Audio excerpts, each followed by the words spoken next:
As of my knowledge cutoff date of September 2021, Sudan had a transitional government led by Prime Minister Abdallah Hamdok and a sovereign council, which is a joint military-civilian body responsible for overseeing the transition to democratic governance in Sudan.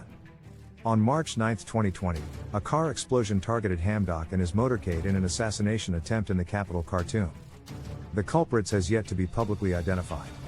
At least 3 vehicles were damaged in the attempt, but there were no casualties except for one security officer who was lightly wounded.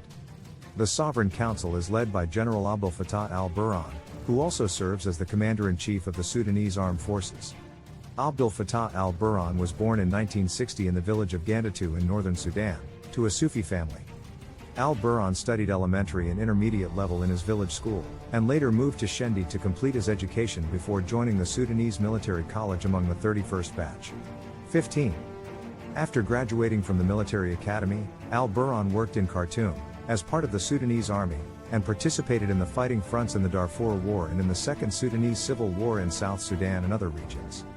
He was regional commander in Darfur. 16.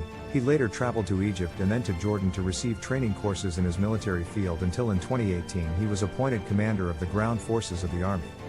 Al-Burhan held several positions throughout his career as he began as a soldier with the Border Guard Forces and later became commander of this force before becoming Deputy Chief of Staff of the Ground Forces Operations and then Chief of Staff of the Sudanese Army in February 2018 before he served as Inspector General of the Army for a period of time. By February 26, 2019, during the massive protests that swept the country and demanded the fall of Omar al-Bashir's regime, Al-Burhan was elevated to the rank of Lieutenant General.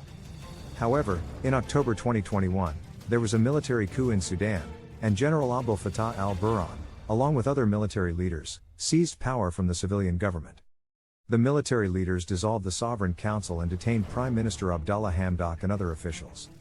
Hamdok was arrested and moved to an undisclosed location after refusing to issue a statement in support of the coup, said the Information Ministry, still apparently under the control of Hamdok's supporters. Following the coup, there have been widespread protests and a nationwide civil disobedience campaign against the military takeover. For example, on November 7, 2021, Khartoum-Sudanese staged protests against the 25th October coup in several parts across the country in response to a call for civil disobedience by the Sudanese Professional Association, SPA. 2 weeks after the military takeover, pro-democracy protesters took to the street in Khartoum cities, Madani, Atbara, and Niala, Al-Doyum of the White Nile despite the internet cuts in the country. In many neighborhoods, protesters closed the streets by establishing barricades and burning car tires. The police used tear gas to disperse the protesters amid reports of the arrest of activists on the ground in a bid to prevent the rallies. Calls for a general strike on 7 and 8 of November have been generally successful and the capital remained calm on Sunday, the first day of the week in Khartoum. The SPA plans to gradually intensify calls for protests and general strikes in order to force the military to hand back power to a civilian government. The official news agency showed the new governor of Khartoum State visiting a school to inspect the resumption of studies, while teachers held a protest outside the Khartoum State Ministry of Education to protest the appointment of an Islamist affiliated with the banned National Congress Party of Omar al-Bashir.